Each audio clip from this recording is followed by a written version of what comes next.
Check. Hey, Darren, give me a check. Check, check, check. Hello, good morning. Man, your voice sounds deep. It's the morning voice. Man, I've been awake too long. That's what it is. Oh, man. He's like, good morning. How's everybody doing? Sounds good. Let me get a check. Check. I'm sorry. Yeah, go ahead. Check. Do I need to bring this closer? Yeah, probably. Right. Just a little bit closer, and you can angle it up wherever you need to. All right, is this better? Perfect. Cool. I know you know how to handle mics. Most people, believe it or not, do not know how to handle a microphone. Do they do the chocolate rain? Yeah. Yeah. Yes. Dude, I missed that. That was a good time Yeah. in the internet. Yeah. Some stay dry and others feel the pain. That was like, memes weren't even a thing yet. And that was like, I guess that was one. But you ready, Ethan? Yep, going live. Wait, let me swap. Yeah. Auto swap. Let's go. Good morning. It's 9:02 on a Friday morning. I'm excited because we're going to have a lot of fun. We're going to be talking League City business this morning, and we're about to go ahead and switch it on the FM and get into this. I got some guests in studio. I got Danny D's Guitar Hacienda. What's up, man? How's it going, man? I'm doing good. I'm excited you're here, and I've been hoping and wanting this moment to take place for a long time. So if you're watching on Facebook, share this out. I'm going to go ahead and pop us on the FM. Here we go. Good morning. This is KHEA Radio, 99.5 FM. I'm Gardy. I got my good friend Darian in studio as well, helping me out. Darian, what's up? Good morning, it's Darian here. Good to be on. Dude, your voice sounds like it's putting mine to shame, so I'm a little bit concerned that I may be out of a job after today when people hear this. Hey man, I'll get back to my normal stuff after we're done here this morning. There's nothing to fear this morning. Yeah, there's no fear being spread today, but we are going to be spreading some positivity. We're going to be talking about the community as we have League City business being the topic. So if you are an entrepreneur or you're local and want to learn about some business that's been going on for a while, this is your opportunity. I got a guest. I'm going to let you introduce yourself and then kind of share what you have going on here in the area. Cool.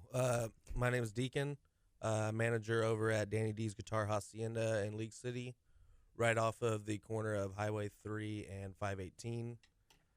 We're a local music shop, repair shop, pretty much all in one thing for guitar players, mostly just stringed instruments. Yeah, and y'all been there for a good amount of time, huh? We've been in that location for about 15 years now. Okay. How long have you been in the area? We touched a little bit on this before. Are you originally from the Galveston County area?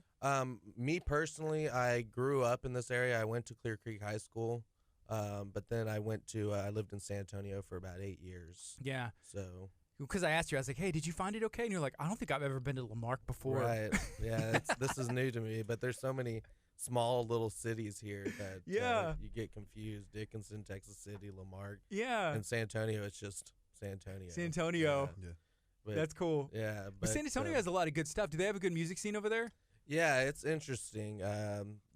Different music, but yeah, definitely a good music scene. And if you're not into it, you can go 30 minutes or an hour away to Austin or San Marcos and find something you do like. Yeah, I played years ago at the White Rabbit in San Antonio. This was like 2005 or something. Is it still a venue? I believe so. I think it's like a metal venue mostly. Yeah, we weren't metal, but we played with a bunch of metal bands, and that was a mistake. When you're like the one band that sticks out on the bill. Yeah, sometimes everybody's like, "Oh yeah, let's see this," and then there's like, "Yeah, I don't know if I like this or not." Yeah, there's pros and cons to it when you're the only non-metal band on a metal band bill. It tends to be that's the band that wins the battle of the bands and stuff. Like, let's pick the one band that's not screaming. Yes, I've seen that happen multiple times. Yeah, so I got Darian here in studio. He's on staff here at Abundant Life, and you've been playing guitar for a long time, right? Yes. So I'm 22. I've been playing for 12 years. So I mean that's longer than you've been not playing guitar. Exactly. At this point, yeah. So that's pretty cool to say. But yeah, I do play, and actually I do pretty much all my shopping at Danny D's. I don't know if you recognize seen me you in there but multiple times. Why is that? Because I don't like. I'm gonna get a little personal here. Oh, here we go. Okay, Let's do it. Let's bust it open. I don't like going into Guitar Center and hearing Smoke on the Water 30 times. No, not really. But the first time I drove by, I moved into the area in the Webster area, and so And of course, I was going to church out here, and now I work here. And so whenever I was driving by it one day, I just popped in, and it was something I really enjoyed being in there. You guys are really cool and easy to work with, and so I do all my shopping there now. Well, Yeah. we appreciate it. Yeah, being a I'm gonna call it like a family-owned, locally owned business. It's not like a monster Yeah, it's music definitely store. mom and pop. Yeah, and there is a difference. In your opinion, why should somebody look into going into like a mom and pop shop instead of ordering something online or going into like the big chains? I think guitars in general are one of those items that people still don't feel comfortable shopping and buying online. People blow out of proportion that people are buying their guitars online everywhere, but it still makes up such a small margin Yeah. of all guitar sales. And I think it's because a guitar is a personal thing. It's an extension of yourself. And, people get used to, everyone has multiple instruments, but it's something I don't know how many times somebody's come into the shop with the idea in their head that they wanted a specific guitar. Mm-hmm. And when they started playing it, it didn't feel right at all, and they left with a completely opposite one. And I think that's kind of the idea is you don't know until you play it. Yeah. And I think at a small shop, we can give you the attention of selling you something that's right for you, whereas when you go to the bigger chain stores, they're going to try to sell you whatever they make the most money on. And it probably depends on the brand. Like, hey, this month, I'm going to say Fender is doing this deal, or Gibson's doing this, Right. or let's sell some Which Schecters one- this year. Which one has the biggest gross on it or Yeah. something. I don't know how many small kids have come into the shop with their first guitars, and it's a big old Yamaha Dreadnought from a store like that. And it's like, well, maybe you should have started them with a 3/4 size or Yeah. an OM. Or kids, you'd be shocked, but so many kids come in with their first electric guitar, and it's got a Floyd Rose on it. These kids can't even tune their guitars with those things on it. I mean, it's shocking how many times that happens. Yeah. So How long have you been playing? How long have you been doing music? I started when I was around 13. I started off on bass. I'm 31 now, so about 18 years. Mm-hmm. I've been playing. I played in Austin and San Marcos a lot, San Antonio growing up. I was in a metal band here back in high school, like most kids. Yeah. It was a fun scene back then. Now I'm playing more, R&B and soul and kind of. Hey, I feel like Darian kind of. I mean, is that fair to say? I was like, man, I could see Darian like getting some guitar riffs on some R&B and soul. Yeah, and it's funny because who got me into music was actually my parents. They met in a band. They were in a metal band Nice. in the early '90s, and so whenever I first started playing guitar, I started playing metal. But then I got in the jazz band in school, and then like over time, like I kind of switched into like this kind of bluesy jazz stuff. So it's really interesting that a lot of guitar players take the same route. They start off as like these shredders that just want to learn like all the cool solos, and then they really learn the instrument, and they're like, oh man. Well, you turn off the distortion, and you're playing it like, I don't know. There's a lot of technicality in both. Right. Yeah, for sure. Yeah. A lot of metal guys nowadays, you ask them what they're playing, and they'll say like, "Oh, I'm playing jazz," but it's just jazz with high gain on it and stuff. And I've heard you in the shop before, and it seems like you kind of have that neo soul jazzy kind of vibe. That's what I'm going for, at least. So Yeah. a good thing that works. How does that go? Because I'm sure there's, Darren, you mentioned earlier at a music store, you walk into maybe a big one and you hear Smoke on the Water, or this like the same, there's jokes like, hey, no Stairway to Heaven. Being in a music store, Right. working there, enjoying it, going home and playing more music. Is there ever a point where you're like, okay, all right, guys, like, I can't take this song anymore? Honestly, no. I never get tired of music. Like, it's still my job, but none of our employees just really sit around and play guitar all day, so I don't get tired of playing guitar. If I get tired of guitar, I'll switch to ukulele, or I'll play drums or something like that. But Yeah. I don't think like real musicians really get tired of talking about music and playing music. And I mean, Danny's been doing this for 40 years, and the guy still geeks out over a new ukulele. I mean, Yeah. you just don't get tired of it. Yeah. I don't think. So we're talking about Danny D's Guitar Hacienda over in League City off of Highway 3, right there at the intersection of 518. And I will say this, that Danny has like a great reputation in the area. If you want to get a guitar repaired, that's where you go. And he realizes that, right? Like, Right. that reputation, I'm sure he's worked, like you said, 40 years Yeah, doing what he does to master his craft. Yeah, it's really the backbone of the business. We're one of the only certified Martin and Taylor repair centers in this area. We get people from as far as Louisiana coming in to bring their Martins and Taylors, and he started off doing, repairs just on his own at Mr. T's Pick and Parlor in Seabrook. And Are they still there? No, he bought it out, and it moved ended up it. being Danny D's Music Center. And then throughout the years, he was like, okay, I'm getting rid of the drums, no longer Music Center, let's focus on strings. But he was one of the first certified Martin repairmen at the first symposium. So he takes the necks off, he does everything structural. Yeah, that seems like it's, to be able to earn that status and get the stamp of approval from a big, huge brand like that puts out quality instruments. I'm sure they don't hand those out. Right. I remember I was talking to, I went to California for the dealer show in February, and some of the other managers and owners of the shops were saying that people come into them to bring their Martins that they've sold, and they've been trying for years to become a certified warranty center, but they can't do it, and so they have to just do the paperwork and then send it back to Martin. Yeah. And they're really big shops that everyone knows, and they can't get certified by it. Yeah, y'all have a great, it comes to acoustic guitars, Martins and Taylors. Y'all have a huge selection. Yeah, we really do. And it's really nice guitars I could never afford, but y'all let me come in and play them. I can pick it up and I can strum on it. That's cool, because a lot of places, maybe a little bit too much, over your shoulder, and rightfully so. Right. Yeah, I think you got to find a good balance of that. I've had my, horror stories of going to guitar stores. I'm one of those people that whenever I go in a new city, I'm like, I want to check out the guitar store. And there's certain places where someone's hovering over you. There's ones where you can't even flag somebody down. You can't beg someone to give you any attention. There's a story of the Martin factory in Nazareth, Pennsylvania. There's a little tiny guitar shop right outside of the factory, and those guys actually make you wear an apron if you're gonna play a guitar. Yeah, so I mean, I've heard and seen it all, and I try to do.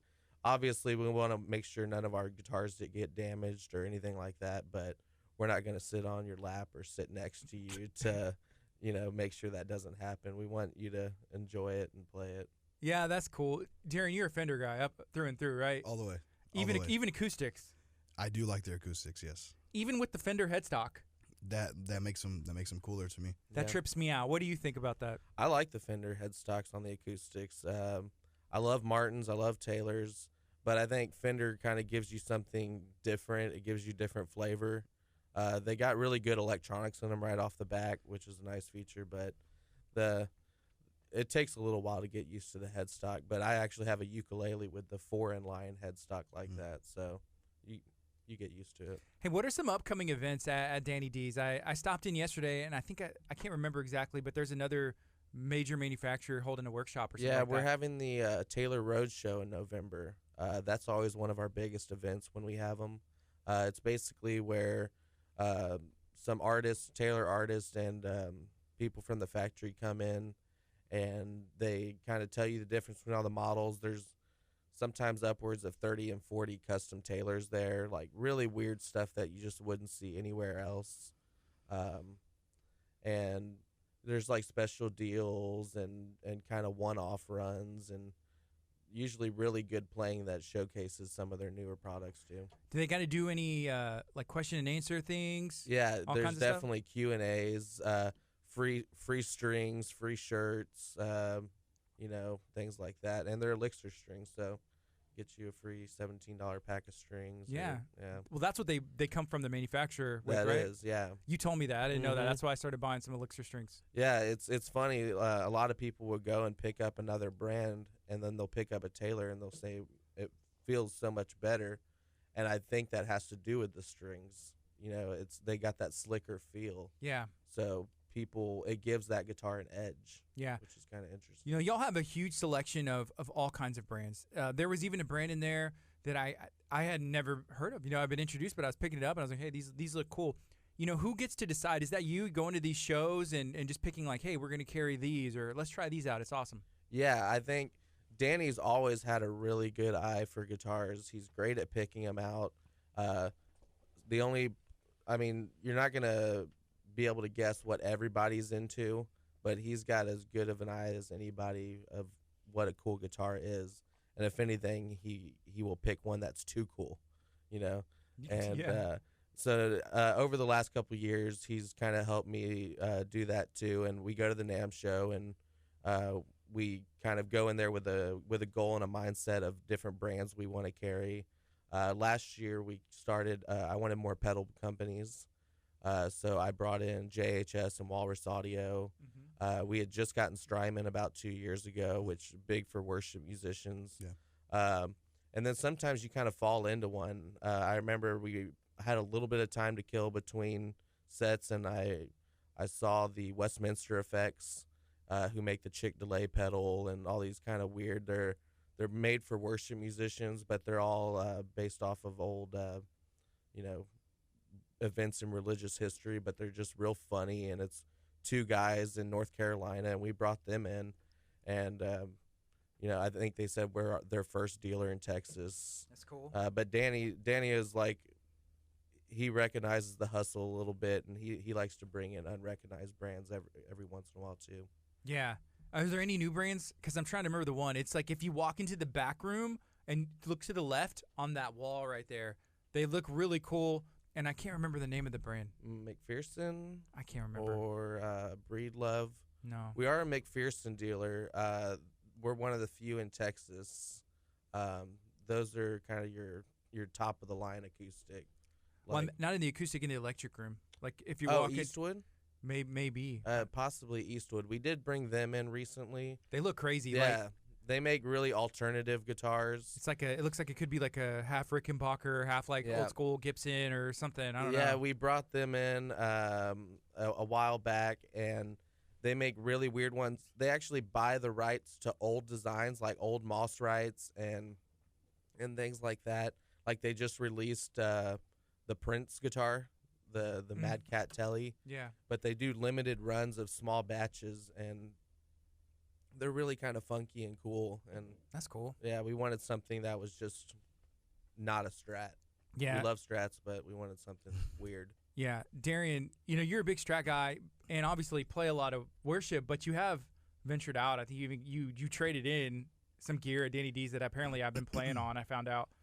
Yeah, so It's a funny story. So interestingly enough, I was looking for a good semi-hollow, and there was a couple of the guilds in there I was playing, and there was a Gretsch I was playing, and then I saw this other one. It's this Samick guitar. I'd never seen them, never heard of them, and so I picked it up and I was playing it, and I was looking at the price tag, and it's like, man, that like the amount of money in difference, that's not the amount of difference in like sound or playing quality. Right. And so I was playing, I was like, man, this is a really solid guitar.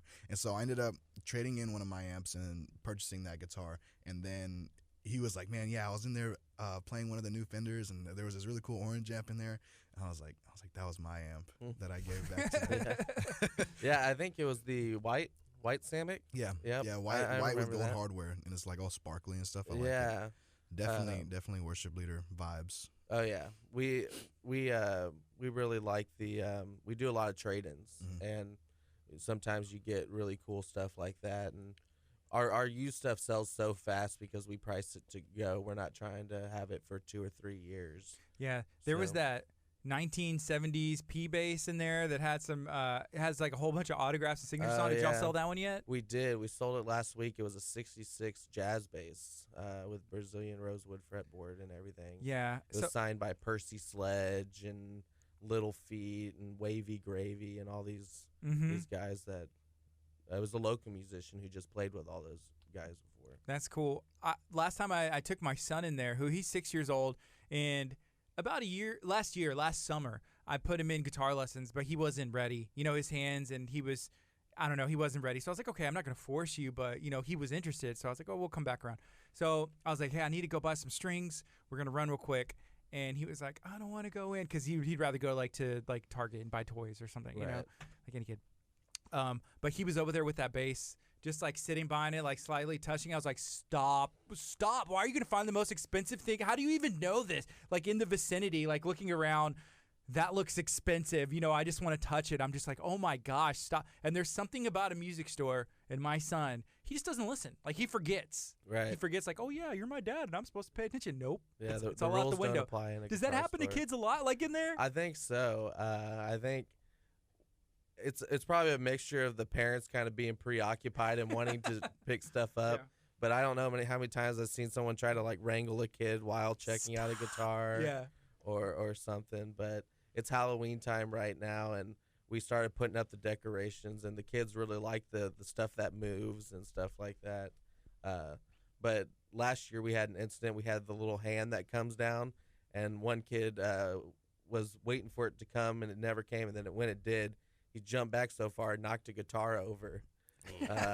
So now we're making sure no guitars are anywhere behind it. Yeah. Did it damage the guitar? No, it was actually pretty good, but and the kid didn't even fall down or anything. He just kind of hit the stand. Yeah. But yeah, it's funny. Kids, I mean, that's the same way when you take them to Toys R Us or something. They just Yeah. run around. Well, that's how I feel when I walk in there. Yeah, Like I'm a little kid. yeah, it's like a kid's store. I Yeah. mean, Yeah, I agree. So here's one thing, and I wish y'all would carry like Ernie Ball, Music Man, like guitars and basses, because you can't get those anywhere. There's a lot of stuff y'all carry you can't get at, you know, bigger music stores, which is awesome. Right. They used to carry it, you know, whenever I was in school, like in high school, junior high, you walked in, but there was a shift, and they don't carry it, or they pushed it to other, you know, Houston locations. You know, with y'all, is that something that y'all feel like y'all, you know, sets you apart?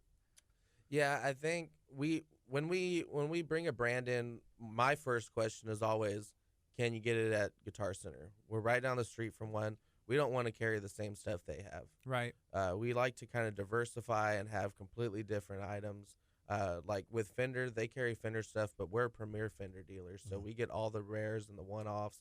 We're a custom shop dealer. We carry the custom shop stuff.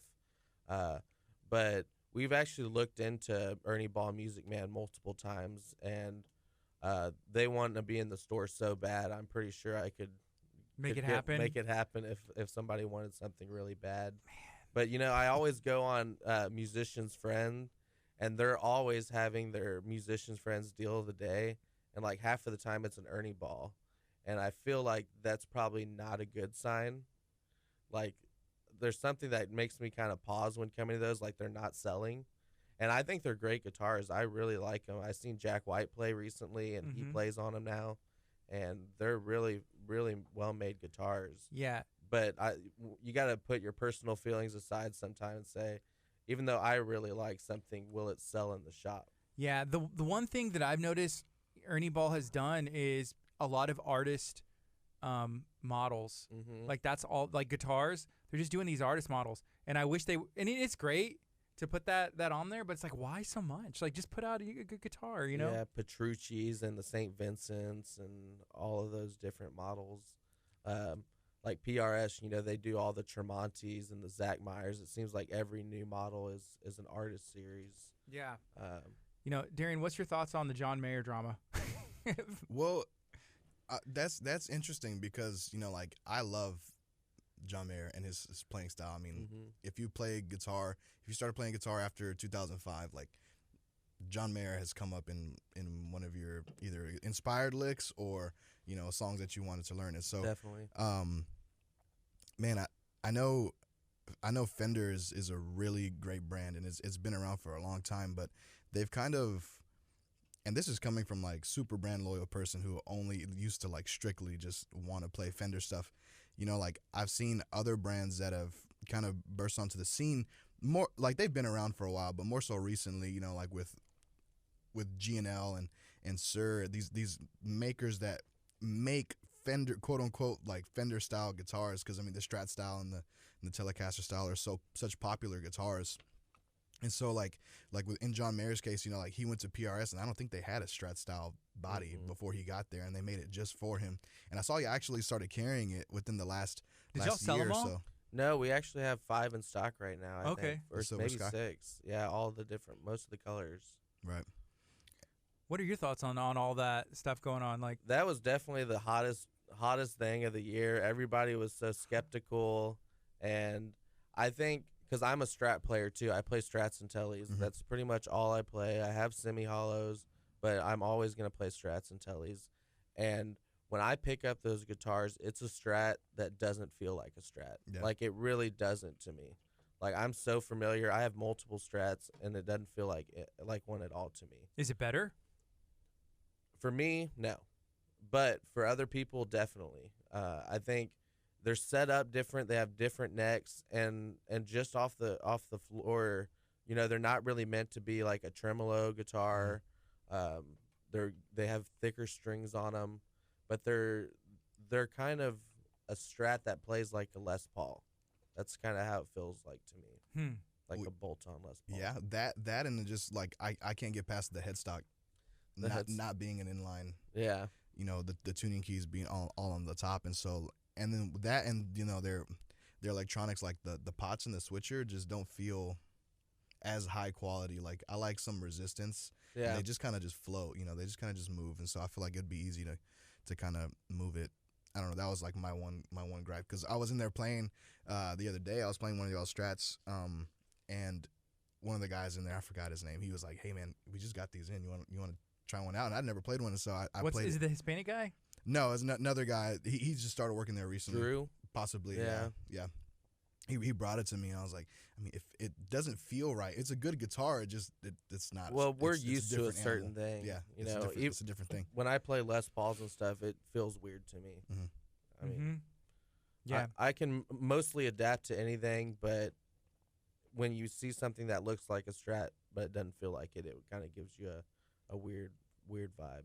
Yeah, and that kind of goes back to buying something online, you know, from a musician's friend or Sweetwater, which I bought gear from them, you know, before, and you get it, but like a guitar is a little bit different, because if you pick it up, like you said, you walk in, I know what I want. You think you know what you want, and then you touch it and be like, you know, I really don't like this, or it doesn't feel right. There's still that personal. Even if you have 2 or 3 guitars the exact same, one may speak to you more, and you can't. The first time I heard of somebody buying a guitar online was like 5 or 6 years ago. My buddy got one for Amazon Prime, and it was a Gibson. He's all over the place, but he really likes Gibsons. But he ended up returning it because he got it. He wanted it, but it just didn't feel right. Right. And you can't replace that, you know, picking it up and playing it. It's the wand chooses the wizard type deal. You know, they could really be two different guitars and identical weights, but just the feel's different. Yeah. You know, with you being a loyal Fender guy, Darian, do you ever see yourself? Is there ever anything Fender could do to where that you just like turn your back on them? That's an interesting. That's a really good question. I'd say probably if they did something out of character, like made like a single cut, you know, like Les Paul style guitar, like they ventured out of what makes them, you know, who they are. I do think there's things that they could do that would make them better. I know mostly, unless you custom order it, all their guitars come with nickel frets, and you know, I had a friend that he was telling me, oh man, G&L, they're what Fender wants to be, and like he brought me his Strat, and you know, like I played it, and it was a really good guitar, and the stainless steel frets, they make a lot of difference in the tone. And so I think as far as bad things go, I mean, it'd have to be like something wrong, like morally, like they have like little kids building guitars or something like that. But other than that, I don't think there's anything they could really do. You know, just from, it's weird because like you said, like, you know, like the one kind of, you know, picks the wizard, but also like your first guitar has like a lot of like say on what you end up playing, you know, further down the road. Because my first guitar was this Ibanez Geo series, like the starter pack. It was like a guitar. So the amp, the guitar, the cord, good to go. Bag, everything. And so like it was like one of those double cut guitars, and the neck was really thin. And one Christmas, my dad got me my first Strat, and it was a 08 American Strat, and it felt right. And that's I mean, I still play that guitar to this day. It's my favorite guitar. I think that's why a lot of manufacturers put such an emphasis on getting kids' first guitars to be their guitar. Yeah. I think that's a big thing. Mm-hmm. And So my first guitar, this is like 1999, went to Guitar Center and got I was looking at a Strat because that's what I saw. You know, I was in like junior high, and it was either like a Squire, but then the salesman, when I'm glad he did, he was like, well, you know, he's going to grow out of this guitar, and this is a guitar. It looks, and to me, not knowing anything, it looks the exact same. right. You know, it's a Sunburst Strat. One said Squire, one said Fender. You know, in your opinion, whenever it comes to American-made instruments, Squire and Fender, you know, made in Japan or Indonesia, China, sometimes you can tell the difference, but on some of these other instruments, are they just as well made as they are here in the States? Yeah, I think you know, Japanese have a really good track record of quality. Fender's been making guitars in the Mexican factory for 30 years now. Like, they got that down to a science. Their newest line, the Ventera line, are some of the best guitars I've ever played. And so Mexico and Japan, the PRS factory in Korea and Indonesia, those are making really good stuff right now. So I'm not really I need to play American. I actually tend to gravitate towards Japanese stuff because they kind of make weirder and more interesting stuff. But I think that those places still make quality.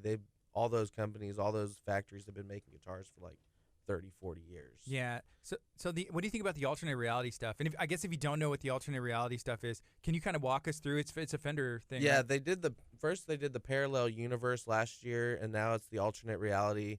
And basically, it's like a juxtaposition of different models of guitars and different ideas they had. They kind of done the same thing with the Pawn Shop series a few years back, but you know, they do weirder offset body shapes and stuff like that. And I really like weird guitars. Like, I get excited when I find out that a guitar, like especially with Fender guitars, like if I find out there's a model from 25 years ago that I've never seen before, I'm gonna get excited. I'm like, how do I know they didn't make a showman or a showmaster or a performer? And that's kind of the same thing with these. They have the Meteora, which is like the weird shaped kind of offset thing.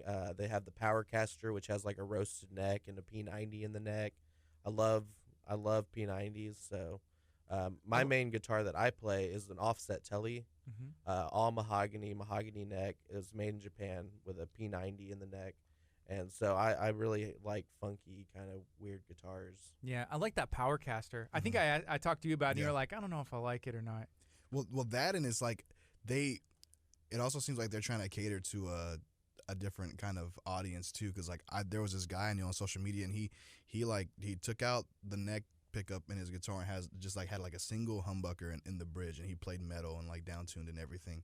And so like I feel like with those other guitars, you give them the look that people kind of want whenever they're playing those different styles of music. Right. And so like as weird as they are, they have a place. You know, I think that's really cool. I've played most of those in there. I liked the offset Tele that came out probably about 3 or 4 years ago, and it was a really nice guitar. And so that's a good thing that they're doing. I think just kind of being original in there, because I mean, you know, they're like one of the original like guitar brands. Like you point out, okay, Gibson, you know, Taylor, I guess you can throw them in there, and then Fender is like from the beginning of time, you know. And then so like that have stuck around. Yeah. You know, a lot have come, a lot have gone, Right. and you know, these are the ones who are tried and true and have put out quality instruments, you know, over the years. I think I would rather buy my stuff from a company that they could survive for the rest of their forever just making Strats and Teles. Yeah. But they're still trying to innovate and make interesting stuff, like the Acoustasonic Telecaster. oh yeah. That I was so skeptical when those came out. I was like, You saw him at NAMM. You got to play him at NAMM. I did play him at NAMM. Because I saw on Instagram, and I did I send a picture to you, or I don't know if I like shared it, or I don't know what I did, but I was you did whenever y'all got him in store, he went to play him. He was sending pictures. Yeah. So, I was so skeptical, and then when I plugged it in, I was like, this thing's gonna change music as we know it. Like, it's such a big deal. Like I seen Jack White playing it on guitar. Jack White says Fender's gonna sell a million of them, and Jack White's never really one to dole out compliments generally. So It's a guitar that you get sounds that you've never gotten out of a guitar before. So that's what gets me excited. Yeah. You know, there's another company, another major chain like Gibson, who's kind of making the same guitars that they made in the 50s. And they really aren't allowed to make those weird, interesting stuff because as soon as they do, people are saying, "Oh, well, nobody wants that. That's we want Les Pauls." So they're really not allowed to innovate. Mm-hmm. So I think that's what I like about Fender, is that they're still making weird and interesting, unique stuff and pushing the envelope. Yeah, and I noticed y'all had some in stock. I don't even know if it was last time I went in, y'all just got like a new shipment in, and they came out with all these interesting colors. Because to me, I'm big on colors. Like just as much as the feel, I have to like look at it and be like that's it, you know. Right. But the only thing about the Acoustasonic, a lot of like the colors, like, oh, this one's white, this one's like, the one I liked the most was like that weird like green blue color. Yeah, that surf green, I believe. Yeah, it was. but the exotic woods that they did, and those were, y'all had like multiple of those. Yeah, and those are the really ones that cool. like scream at me. Yeah, I'm a big color guy too. You know, I get people in the shop all the time, and they're saying, "Oh, you can't buy a guitar based off the color." I totally buy guitars based off the color. Fender has the coolest colors, ocean turquoise and burgundy mist. You can't say red anymore. Yeah. You can't say blue anymore. It's not just red. It's got to be a Dakota, candy apple, Fiesta. Yeah. Which one is it? Well, even white, like there's no just white. It's Nope. like cream or Arctic white. Arctic. Polar white. Yeah, whatever the there's so different many. shades are. Yeah, like yellow teeth. Yeah, vintage white. I think that's yellow too. Oh man, there's a color called Penny. There's it's the American performer, the Jazz Master in Penny, and y'all have one of the Jazz Masters in one of those off white yellow colors, I think and it's it's vintage beautiful. white. Yeah, but I want the Penny one. So when I was in there yesterday, I was talking to Danny. I was like, so you know, whenever I'm ready, I was like, this is the guitar I want. Like, but you can place orders with you guys, right? Yeah, they get to us in like 5 days. And with any new guitar purchase, we give free setups, which is crucial for getting your guitar to play right. Mhm. I mean, a lot of people, I think that's what really turns them off, is they go to these big chain stores, they buy these big Dreadnought acoustics, and the action's sky high. Mm-hmm. And of course, that's going to turn you off of playing guitar for your first time. Yeah, especially it's if you're a hurting your kid. finger. Yeah, you can't play.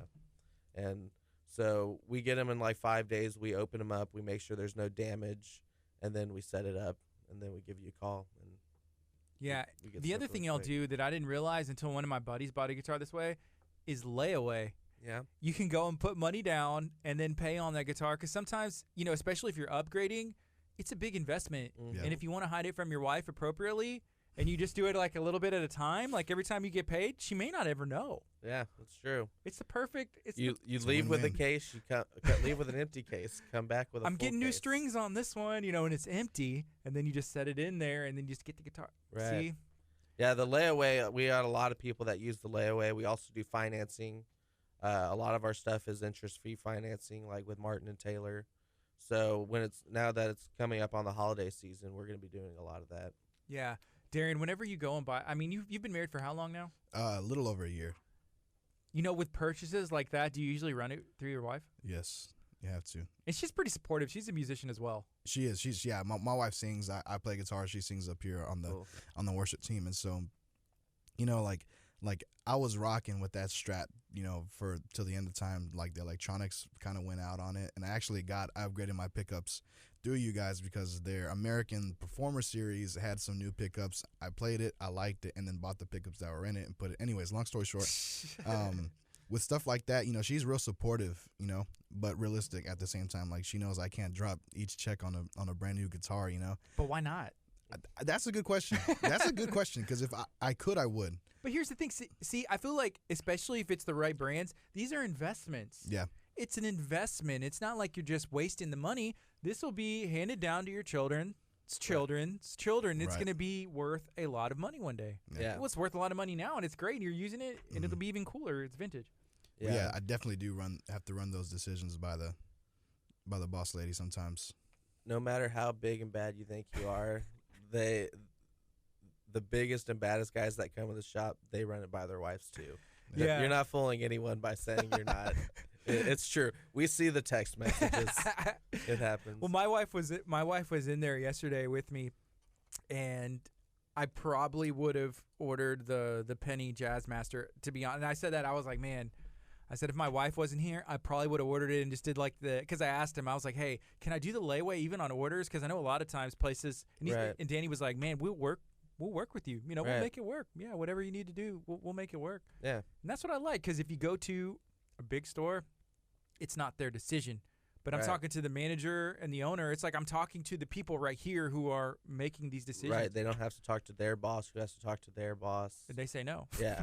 And we're aware that people can go and buy guitars offline, and they can bring it into us, and we probably will make it play pretty good. I mean, so we want to work with you and make sure that, we can do it on your terms. That's, I think, the difference. Yeah. So you had mentioned earlier a lot of this stuff in the business, like the business y'all get is from like repairs and setups. Mm-hmm. Is that the majority? If you had to split it, I wouldn't say it's the majority. I think guitar sales and accessory sales are just as important. I think we get people that I think that's the question everybody wants to know is, so is most of your money coming from the repairs? And I think the repairs are very important, especially during the months where people aren't going out and buying guitars. The beginning of the school year, the summertime when people are going on vacations. slows down. Yeah, I think repairs, will float you during those times. But I think you can't have one without the other. Mm-hmm. I think For sure. they're both very important. So is Christmas, like, it's about to get nuts? Is that the time when everybody is upgrading or getting new gear starting out? Christmas is a big time for us, of course, like all retail stores. It's crucial. We're in the process now of stocking stuff that are popular Christmas gift ideas, starter packs, starter guitars, the little half-size Squires, things like that. So yeah, a lot more Squires stuff, things that people don't pick out for themselves, but their mom will pick it out for them. Stuff like that. That stuff's important. Speaking of Squires, Fender, they released several like Squire line guitars that look sweet. They feel sweet and they play good. Like even the Dinosaur Jr. guy, like he had his own line. Jay Mascis, Jazz Master. Yeah, and there's a couple other like Squire like signature guitars that I see people playing them all the time. I was like, I got to pick one up, and play one. Yeah, we just got the Starcasters in semi-hollow Squires, and everybody that picked that up was like, "That's one of the best playing guitars I've ever played in my life." Wow. It was crazy. Even Danny couldn't put it down. He played it for about 40 minutes because the pickup sounded so great. It was from the Classic Vibe series, but Squire's making really good stuff right now when you get to that top tier. Yeah. Would you ever play your Squire, Darian? No, I'll be honest. But speaking to the Starcaster, I think they made it in China, like in 2015 or 2014. They reissued the Starcaster and the Coronado. Right, the Modern Player series. Yeah, and then it didn't really pan out too well for them. So I think it was a good idea to make it their entry level series and like kind of reintroduce it under that. That way, it's like easier to, get somebody's hands on it. Mm-hmm. Yeah. Hey, whenever it comes to community and support, I just saw a comment from David Brown. He said, love Danny D's. So do we. Do y'all see a lot of people? I'm sure there's loyal customers, but probably people that just walk in every day like, hey, I never stopped in before. Yeah, it really does happen every day. Most of the time it'll happen because somebody's got a problem with their Martin or Taylor, and the manufacturer will tell them to come to us. And they'll come in and they're like, man, it looks way bigger on the inside than on the outside. We get that all the time. We get guys that beeline right towards the electric room and they're about to leave, and you're like, oh, you want to check out the acoustic room? They're like, there's another room? Yeah, it's huge. Yeah, it's really deceivingly big on the inside. Yeah. And there's a lot of stuff to look at. There was also a feature which gave me the idea because I was like, man, why didn't I think of that first? There was a feature the city of League City put on their social media, and it looks like a magazine cutout where it has, facts and questions, and it has Danny's pictures, like the Guitar Hacienda. It's been here, and the facts and stuff. Have y'all been getting a lot of support from, I guess, the city and media? Yeah, so I forget what it's called. It's the periodical that they give out to all the Clear Lake people, residents. to their doors and stuff, their mailboxes. They did a little story on Danny. The guy was a bass player, the writer, and he had just been begging, like, please, please. And Danny's always kind of, busy working. So I mean, Yeah. so He's fixing guitars. He wants to stay in business. Yeah. but we were like, all right, come on, this guy's cool. He's a bass player. Yeah. Customer. So he did it, and then right after that happened, ABC did a story on him, and then the League City guys did a story on him, and a lot of people were coming in just because they got that periodical at the beginning. That's cool. And it was kind of funny that it just kind of happened like boom, boom, boom. And I was like, oh, he's a movie star now, because every time I'd go into the acoustic room, he'd be staring into the camera and saying things like, I work in a toy store. Hey, would he ever be able to find time to come in here with you one day? Yeah, possibly. Okay, that'd Yeah. be fun. I'd love to get him in here. I'm sure he has a ton of stories. He's a fun guy. I mean, he's next, I think in about a year and a half, we're going to be hitting our 40th anniversary. Wow.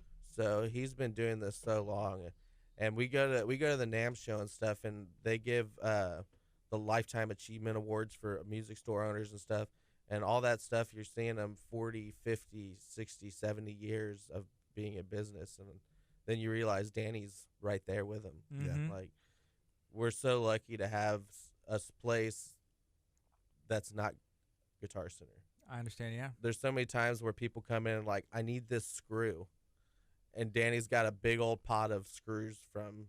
He never throws anything away, and it's just random nuts and bolts, and those places are leaving. Like TV repair shops, and it's like, okay, that's broke.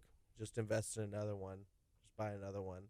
But It's cheaper than repairing the electronic for sure. right, and we even repair guitars that are worth nothing. The repairs cost more, but they're sentimental. I have one like that. Yeah. Need some more. Well, Yeah. that's what makes guitars so special. Like there's guitars that I've played. Like my guitar, it's beat up now. My Strat, it has like marks on it and stuff, but that makes it special, because it kind of it grew with me as I got better at the instrument. I was able to pull out better stuff from it, and so like that's what makes buying a guitar so special, is that it has that sentimental value to it, where like it'll never decrease in value to you, even though it may in the real world. In a lot of cases, they actually increase in value. If over you time, bang it too. up enough, it's just going to be worth more. Yeah. Yeah, if you slightly bang it up, then it goes down. But if you keep going, there's like a Right. sweet spot, and once you hit that, oh yeah, You're it's walking on. You're walking on easy street after It's that. this is That's funny. gold. Yeah. Yeah, this is gold. Hey, so what guitar is like your? This is it, the epitome. This is the guitar or bass or piece of equipment, instrument that is kind of like your. That's the one that I need and want one day. For me personally, Mm-hmm. D35. I think Martin D35 is like the one, because I'm not a big acoustic player. I've always been kind of more on the edge of, I want lots of electric guitars, but just one tried and true acoustic. And D35, I'm always just kind of waiting for the right one to come to the shop where I'm like, that's the one for me. Yeah. I want it to be like mid 90s, kind of broke in a little bit. But electric guitars, it's like whatever catches my eye and I just can't resist it. Yeah. You have an advantage where people probably bring a lot of instruments in and they're either trying to sell it, and so you kind of get that first pick Yeah. if you want it. Yeah, but as the manager, I also have to show restraint and be like, okay, we did a good deal on this. I really need to sell it and make some money off it With great too. power comes great responsibility. Yeah. It'd be nice to just keep them all, but even Danny's the same way. He gets gear, he gets gas, the gear acquisition syndrome all the time. He sees something, he's like, I want it. He's like, this is all mine. Like Yeah. these are all. I just how many Yeah, guitars do you have? they are. Got about 1,000 guitars. Yeah. How many do you have? Here's a comment. This is from David. He said, all of my guitars are from Danny D's. I love Danny D's. And I asked him what he had. He said 2 Fender Strats, a Fender Music Master, and then in parentheses Karen. Karen has a name, and then a St. Blues. So there's a lot of people who are loyal to you guys. Is that, customer service? What is it you think that makes people? I think it really comes down to customer service. Because I think we could have the same exact guitars that another store has, and ours are going to play better because we're picky with our selection and the setup. We set them up, and I think people. I don't know how many nightmare stories I've heard about people going to GC and they can't get anyone to help them. We had a guy the other day that he really wanted a Taylor, and he came into the shop. He showed me the one he wanted. It was a Guitar Center exclusive, and he really wanted it. He ended up buying a Martin from us because he just refused to buy it from them. And I think it's the customer service. I think it's the convenience, and I think it's also the knowledge of the staff. Everybody there, me and Danny place a big emphasis on making sure everybody knows all the in and outs of what they're supposed to know. Like, you ask me anything about Fender, I know it. And let's test him. No, this will be we do got a Fender guy. A good segment for next time. Yeah, we'll have to do that next time. You can quiz me. I have 10 questions. Ask the gold certified Fender salesman. Okay. But Martins and Taylors, we want to know all the difference in woods, the tonal qualities. Whereas, I mean, a lot of times people go into music stores and they know more than the sales guy. It's not even anything bad against the sales guy. It's that they hired a 17-year-old kid who just wants to show you how good of a guitar player he is when he's selling you a guitar. Yeah. To be fair, I wanted to work a guitar when I was that 17-year-old, and I wasn't even good, but I was like, yeah, I want to work. But it was that was a different time. Like, obviously, like, online sales weren't there. Guitar Center had everything, and they were probably like booming. I saw one of my friends who used to work at Guitar Center the day he was on the stream here a bit ago. But man, times are changing. I feel like you have to offer something different. You have to, and y'all do. Yeah, I think that store back when I was a teenager was awesome. Yeah, but I don't think it's us that's changed. I think it's them that's changed. But it was so fun. Of course, I'm gonna go beat on the drums. I'm not even a drummer. Nobody wants to hear me. I let my 2-year-old do it the other day. I was like, "Hey, let's go stop in. River, you want to play the drums?" Yeah, she did. It's a great place to take your kids. Half the guitars are dinged and dented, anyways. I mean, it's fun. Yeah. Some of the resale stuff that I'll like, if I stop in there, that's kind of what I look at. Everything else, it just breaks my heart because I remember what it used to be, and now it's not. But you know what? That's why there's alternatives like our good friends at Danny D's. Exactly. They can offer something different. And again, here's somebody saying, yeah, it's the customer service and everything I'll offer. So right now it's 9:54. This is KHEARadio.com, 99.5 FM. If you're watching on channel 46, thank you. Good morning. I'm hanging out. We're talking Danny D's. I got Darian here in studio. Morning. And we've been talking Fender. He's like the Fender expert as well. The player on the more so on the player side, but yeah, I do love Fenders and I do my research. One thing I want to mention, because we're almost out of time, is I've always wanted to play, maybe even purchase. There was a period of time where they made Squires in the U.S., like in the early 90s. Mm-hmm. Have you ever seen one? Yeah. Is it, I don't know, is it cool? I think other than it just says like made in the USA, I just think it'd be something neat to own. Yeah, I think they're interesting. Also, the Japanese made Squire stuff we see a lot of. We got one customer that shall remain nameless. I don't want to name drop, but he's played the same, I think, 84 Squire Strat left-handed since he bought it new, and it's beat up. It's super ugly, but it's left-handed. It's his, and he brings it by to restring every couple of weeks, and you can tell, like, I'll never love an item as much as that guy loves that guitar. Like, he's played so many live shows. You know he could have gotten another guitar. Who is it?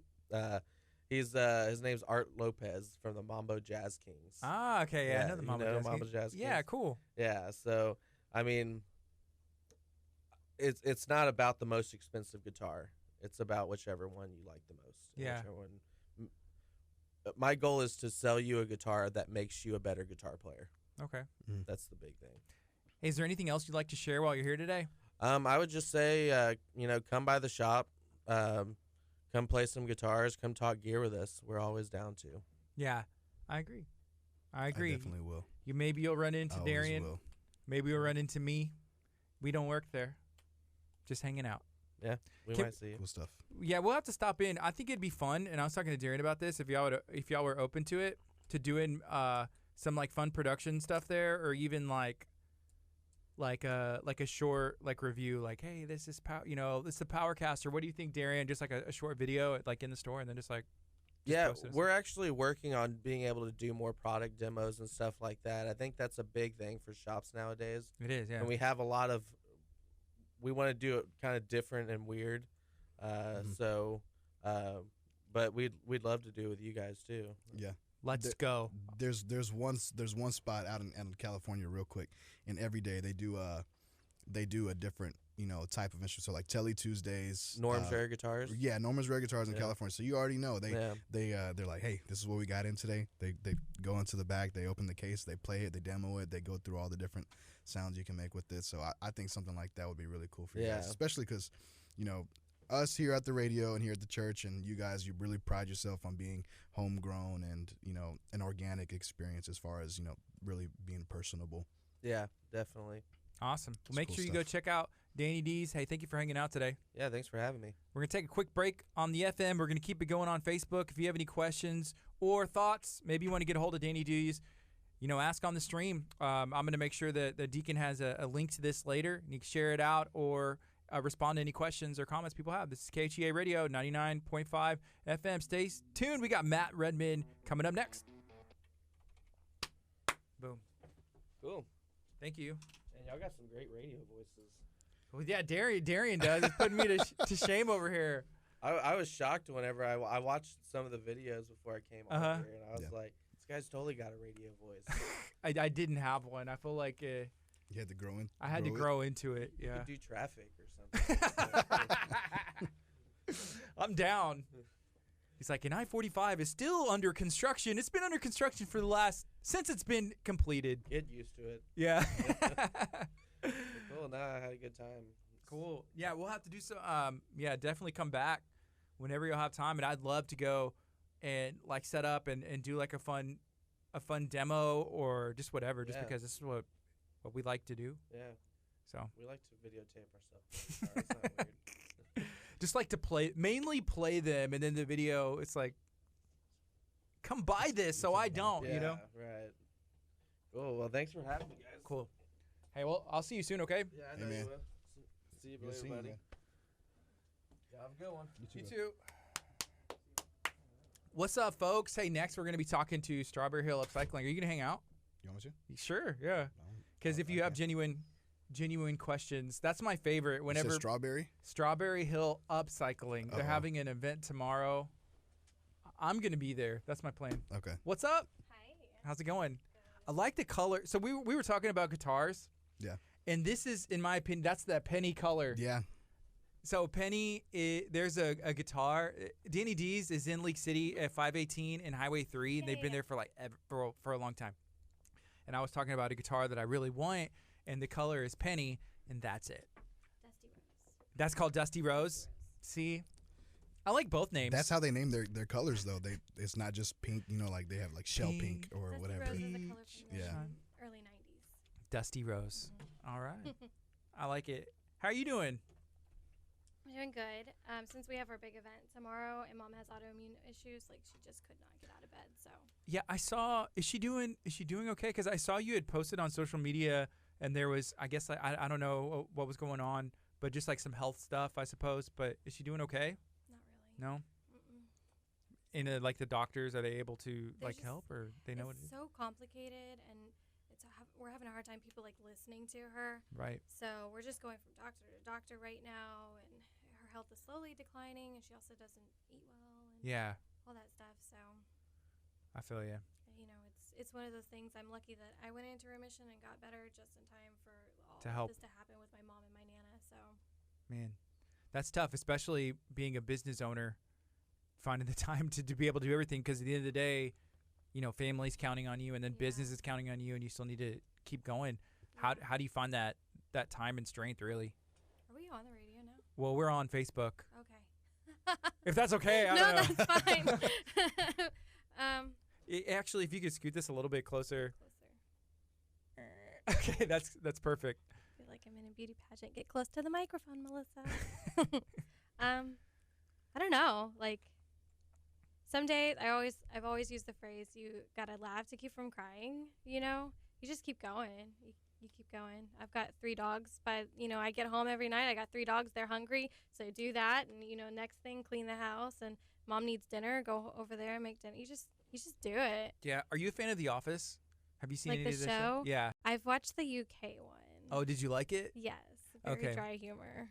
I did watch some of the UK, but it was like after watching the American version. But there was an episode that came on yesterday because I forget what station it is, but you turn it on and it's like, hey, there's like 15 Office episodes in a row, and it's just like good to leave on.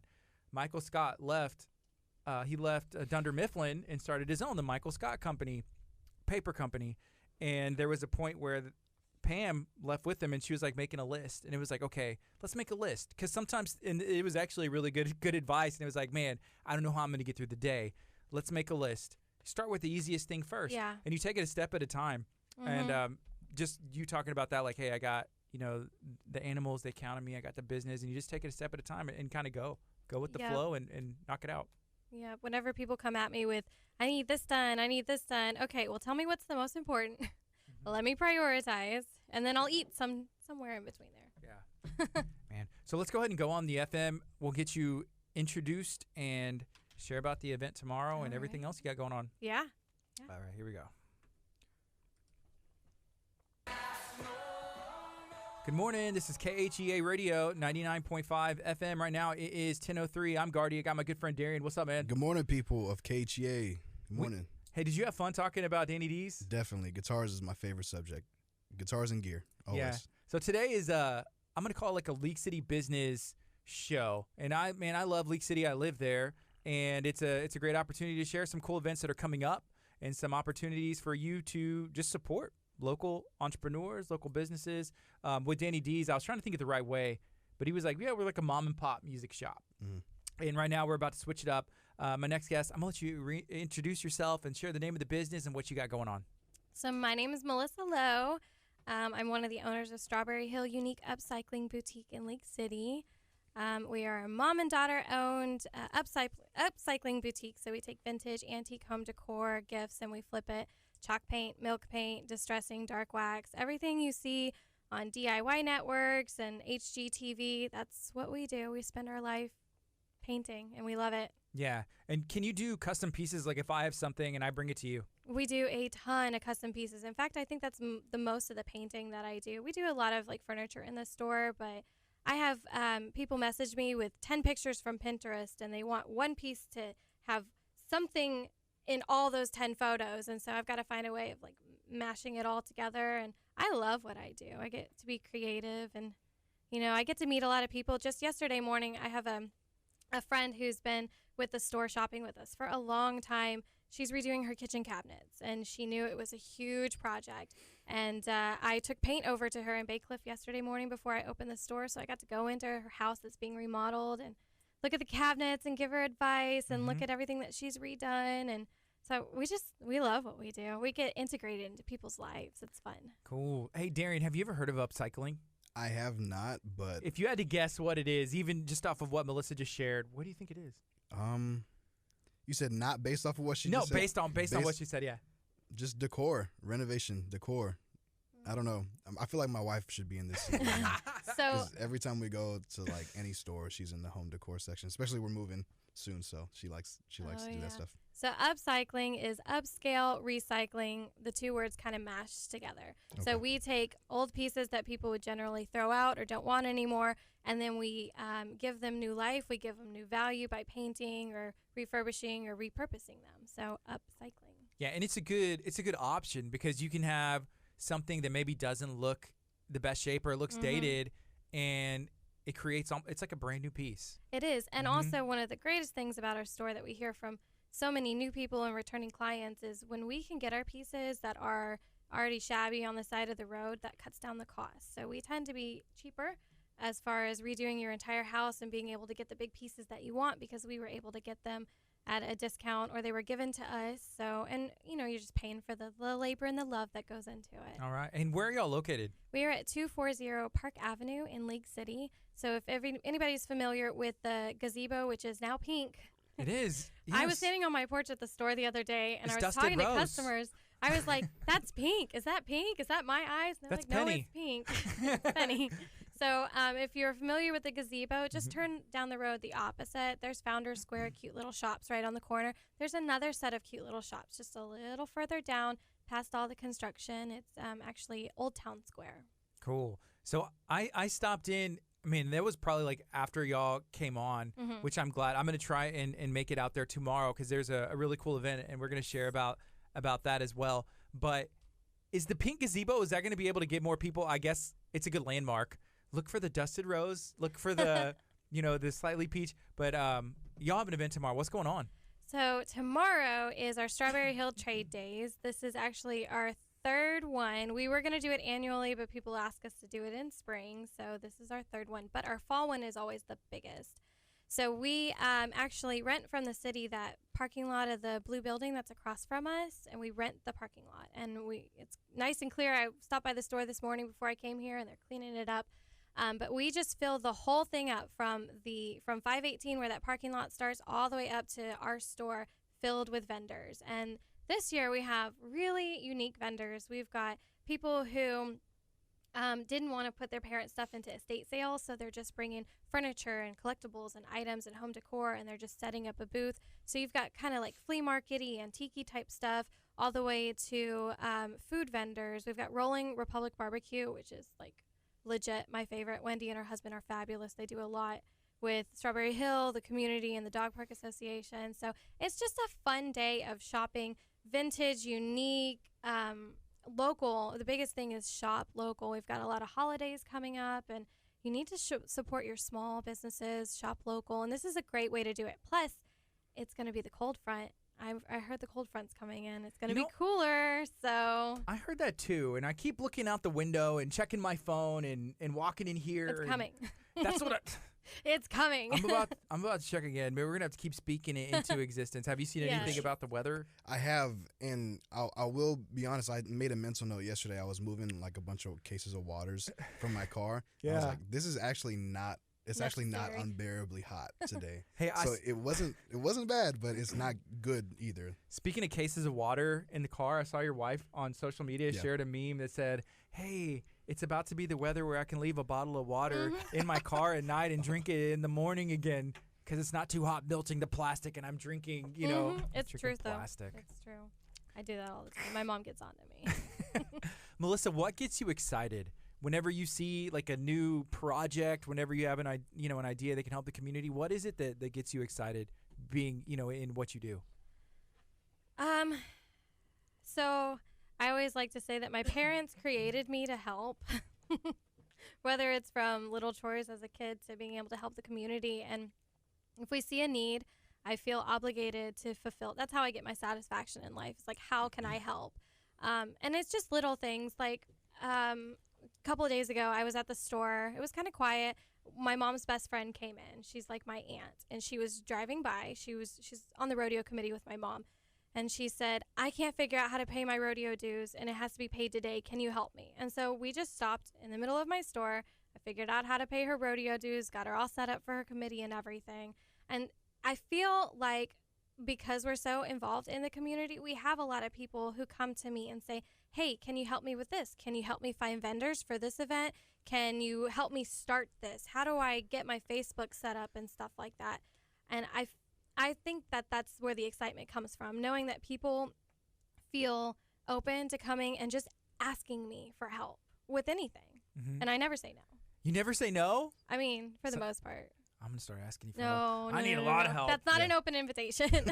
I'm asking. Tomorrow, there's an event going on. You have the opportunity to come and hang out, support local business, and then probably ask for help, too. I love that.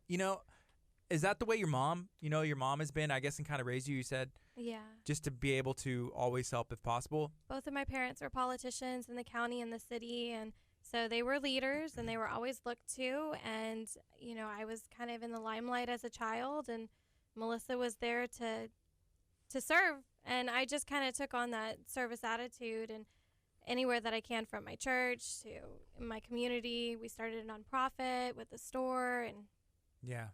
You mentioned about doing pageants. I know you did gymnastics because Amanda Perez oh yeah, said that y'all did gymnastics together. So did you do pageants as well? I did.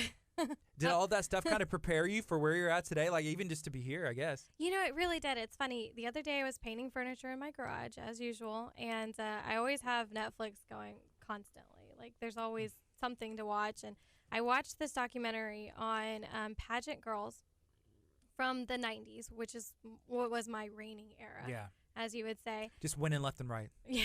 Well, Collecting trophies and I mean, tiaras. I love it. kind of. I was a cute kid. And you compare the attitudes and the personalities and the principles of the kids that were put into the limelight and taught to just be sweet. Really, that's really what it was. You were taught to be genuine and taught to be sweet, and how that has helped us succeed as adults. So they were highlighting all these girls that I knew in the pageant world and where we are today, versus just, the normal average kid that their parents didn't put them in the limelight, whether it was, but that also includes athletes too, like soccer Yeah. players and any kid that's put under discipline and things are expected out of them. I think that's the biggest thing. Like my parents expected a certain level of respect and personality out of my sister and I, and it kind of just reflected through the rest of our lives. That's awesome. But yeah, I was a pageant kid, and my first beauty pageant it was 1995, and that's when all the bling was going about, and we didn't have money for it. My first dress was from Dollywood. It was $20. It was cute white lace. My mom still has it. I'm surprised it's not framed on the wall somewhere. How old were you? I was 5. 5 4. or I may have been 4. Mm-hmm. And I remember being like right before the pageant, and my grandfather, is just the best man ever, was standing there with my mom, and my mom said, "Now, Melissa, don't get upset if you don't win. It's your first beauty pageant. You're just going to go out there. You're going to do your best. You're going to smile. You're going to be sweet, and you're just do your best." And my poppy said, "Don't you fill her head with nonsense. She's going to win." And I won. Little Miss Southern States. That's cool. Yeah. You mentioned Dollywood. Was that in Oh. Tennessee? Tennessee. Okay. Yeah. Smoky Mountains. We're big Dolly Parton fans.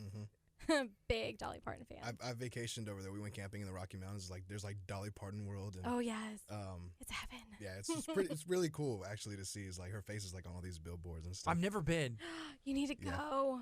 It's like a neighboring city. Gatlinburg is the name of the city. Yes. I'll never forget the name of that city. They have mountain man competitions where you have to my dad did it, and you throw axes and you have to chop the wood. It's a competition between a bunch of men at the same time, and it's did you do the axe throwing? No, well, that's from local League City business, Axe Masters. Shout out Yeah, to them yeah. off of Hobbs in League City. We've been there several times. Really? My husband loves it. We Oh, took that's my cool. dad for Father's Day. That's fun. Are Yeah. they good? Were they naturals? Okay, you don't have to answer Sorry. that. You don't have to answer that. It's okay. It's okay. It Just was stop right there. really, really fun. Actually, no, my husband's really good. Okay, good. I always say it's because he's Native American, but Yeah, well, I'm sure it doesn't hurt. It doesn't hurt. I've seen people who are naturals at that, and then I've seen people who are. I know my limitations. I've been to Axe Masters. I've been to other axe throwing arenas. My first opportunity was actually in another state. It was in Pittsburgh, in Pennsylvania, and I was like, I'm not throwing. I was like, I'm not gonna throw that. I It's was a stinking afraid. axe. I was like, I'm not gonna be good at it. I don't think I'll be you good. have to learn. It's kind of like golf or anything else. I'm not good at golf. You yeah. have to you have to get consistent. I'm not gonna lie. Have you ever seen that video of where the girl throws it and then just And, comes bounces, flying back? Yes, I Yeah. was just about to mention that. That's me. Yeah. No. It's kind of scary. It's dangerous to do stuff with me. Yeah. That's funny. But yeah, we love them. We love supporting local, and every time we go out there, we always tag Strawberry Hill, whether it's at Esteban's or we're out doing something in the community. You know, they would be a good person to bring out to a vendor thing in the future Yeah. because they have a mobile unit with They these fences that are really do. high with a backdrop. I just forgot. I know. Yeah. Okay. Yeah. In the future, yeah, definitely talk to them because they are. I forgot about that. That's different. You know, as far as taking it mobile, Mhm. Mhm. I haven't seen that anywhere. That's cool. Yeah, so that would be fun. Right now it's 10:16 a.m. This is KHEA Radio 99.5 FM. Hanging out with my good friend Darian, and I have to address some comments that are coming in on the stream. I have Ian, who is watching from the UK, so I feel like he would know. Yeah. Ian said it's nice to see Ed Sheeran on the show today. Do you get that a lot or ever? Recently I have. I don't know why. I mean, I know why. It's the red hair, but other than that, I don't see many similarities. Can you sing a song? Do you know any Ed Sheeran? What does he sing? I don't know. I'm in love with the shape of you. That song. I don't know. Well, honestly, I'm sorry to disappoint. I'm not Ed Sheeran. Oh man, that would have been a good thing to bring up whenever we're talking to Danny D's, because he has those that Martin signature. He does, with the little division sign inlays. Oh yeah. Man, another League City business. So, being in League City, is that easy? I guess, like being a mom. I almost called it mom and pop, but it's like a mom and daughter shop, and I really like that you called it that. Is it an easy thing to do, like here in League City, like be that independent boutique business? Some days I really think, oh yeah, after 5 years, because October this month is our 5-year anniversary of being in League City, and some days I'm like, yeah, we're rocking this, we're doing good, people who know who we are, and then some days, as of recently, with all the construction, I look out at our street, which if you guys are you familiar with any of the downtown revitalization? A little bit. So we have all this beautiful stuff planned for Lake City, but the construction that they did on Park Avenue, which is beautiful with the old street lamps and everything, it literally stops at the end of our parking lot and doesn't go down the rest of the street to the new school. And so sometimes we look at that and we wonder, is the city really are they really trying to help the small boutiques, or are they more concerned with the pinnacle properties and the big things that are popping up on the freeway? So some days we feel like we've really got it going on and that the city is supporting us, and then other days we're like, I just don't think they understand. They really don't understand how just the little things really do help. So we do have a great new social media marketer with the city of Lake City, and I think they've been trying to reach out, but I feel like if you've been in the city for long enough, because I was born and raised here, you kind of have this maybe sour taste in your mouth, because we feel like Lake City is just so focused on the big development, which we love because that creates new jobs and it gives us more stuff to do, more availability to spend money in our own towns. But at the same time, like the small mom and pop shops, the Danny D's and, Strawberry Hill, like we've been here our entire lives. So we feel like there could be more, but it is what it is. We just keep trekking along. Are they open to like having conversations about those things? I think so. But it's the same with anything, whether you're trying to get a park built or, a street fixed. Because you've done that as far as like the park stuff. The Lake City Dog Park Association. It's just, you always have that peanut gallery on the other side screaming, tax dollars, tax dollars, tax dollars. And I mean, I get it. All my tax dollars go back to the city because this is where I live and my business is. But at the same time, you have to respect your citizens. You have to help them grow and develop, whether they're residents or small businesses. Yeah. There's a balance. Speaking of tax dollars, I think there was either just approved or about to go through something with sales tax. Yeah, it just October 1st, they went through from 8% to 8.25. Being a small business, I mean, how do you see that affecting anything? Well, considering I just spent the weekend in New Orleans where it's 10% sales tax, I'm thankful that we're not at 10%. At 10%. Yeah, that was ridiculous. It's just one of those things. You have city council members that work really hard to keep your tax dollars low, but then at the same time, we don't have enough funding for something. And, it's 50-50. We have to change with the times. I understand it. Now we're up with Houston. We're kind of, we've always been lower than the entire county and the surrounding large cities.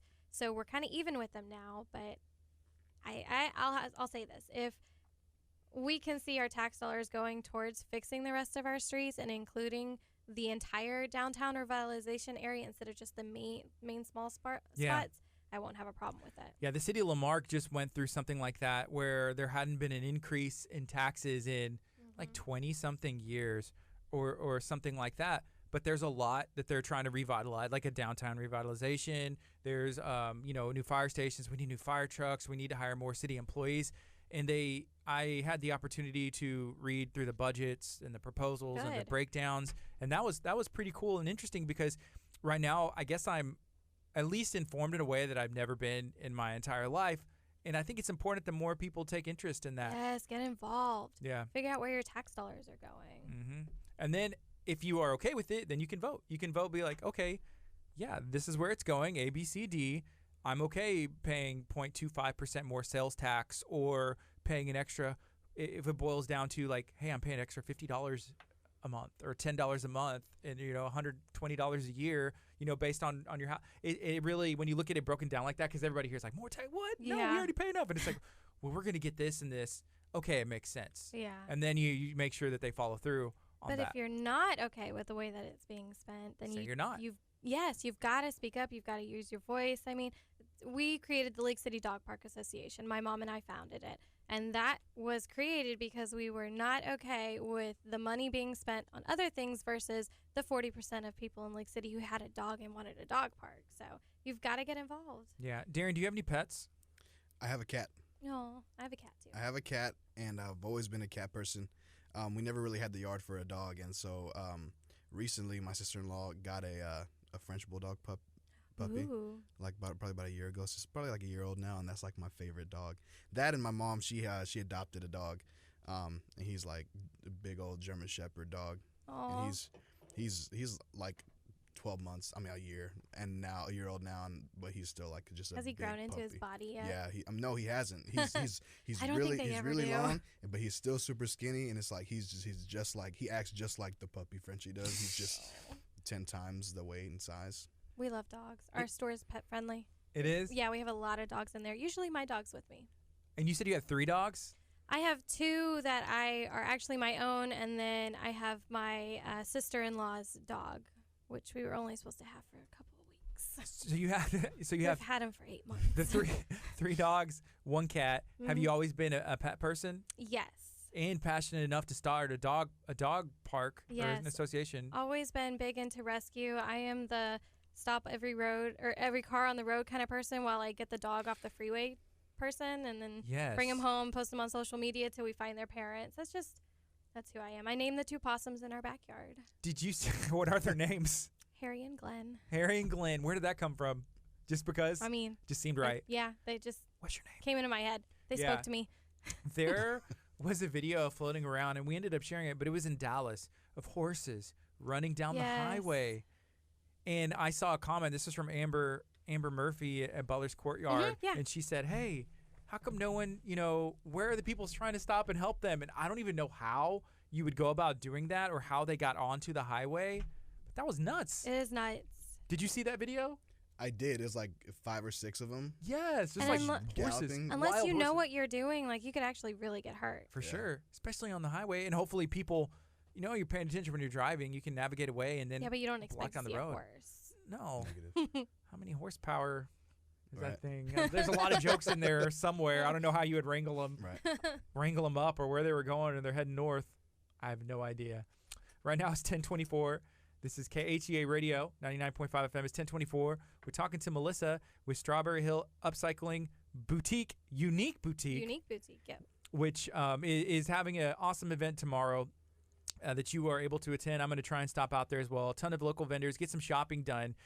You mentioned your husband earlier and talking about, throwing axes.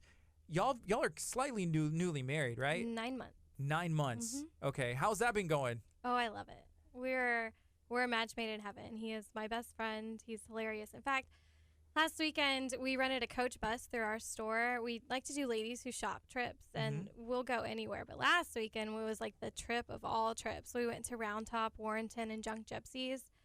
So we rented the biggest coach bus you could rent. We filled it with ladies, and we had breakfast tacos on the way up there, food, wine. We went there and shopped. And my husband, everybody had my cell phone number. I made sure of it because, you never know what can happen. I'm the point of contact. So everybody had my cell phone number.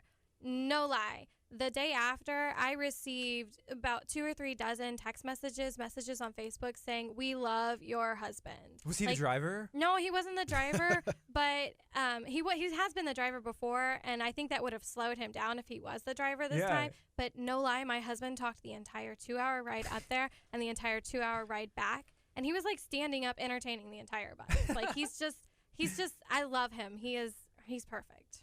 He should come talk on here for 2 He hours really one should. day. I love people talking. He runs his own business. He What does he started do? a business right before we got married. It's called SOS Techs. So it's an IT business solutions, and the whole basis of it is the after hours, the weekends, like when you have an emergency, SOS, he'll come and fix things. That's awesome. Yeah.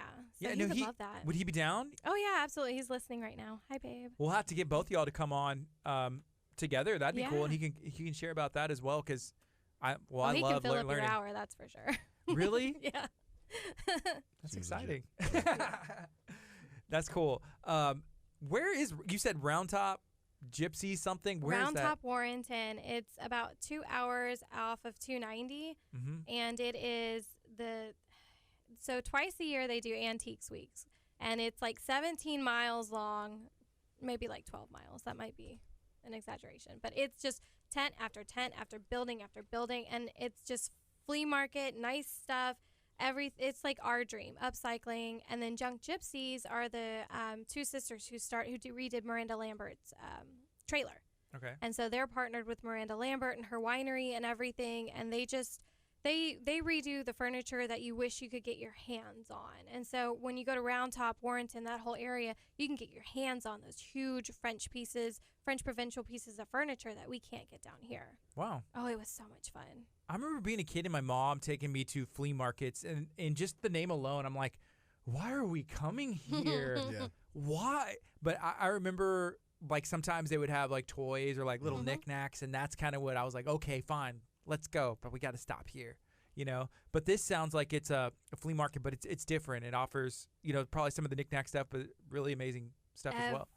Everything from like super antique mantle clocks that aren't working. You have to spend hundreds of dollars to get to working, to the huge French Baroque styled beds and cribs, and it's everything. And there was affordable stuff, there was not affordable stuff, but sometimes it's fun to look at the stuff you even if you did have the money, you shouldn't be spending it on that, because that's just ridiculous. Let's get real. Is it okay to barter at those places? Absolutely. And so when we were about a week ahead of this trip, I sent out an email, a newsletter that kind of give pointers. Yeah. You know, what to bring, how to act and everything. Just reminding everybody that you can barter. Sunday is a great day to barter there, because it's like, I think they take Monday off, so it's their last day of the weekend, and they just want to clear some stuff through because they have trailers and taking it back. Yeah. They don't want to take it all back, but they've also got other stuff that needs to sell. And like this time we only had 1 week left, so this is the last week of it. Or actually, what day is it? Yeah, this is the last week of it.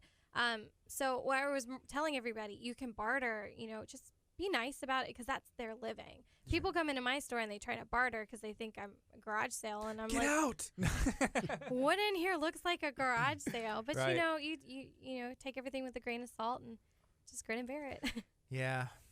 Bartering. It seems like it's a tricky place, and you have to know and do it in a respectful manner. Oh yeah. And also come with a reasonable offer. Oh yeah. Where you're not trying to like take advantage of a situation. Because I understand, especially with our larger pieces of furniture, and we offer everybody 15% off if you check in on Facebook.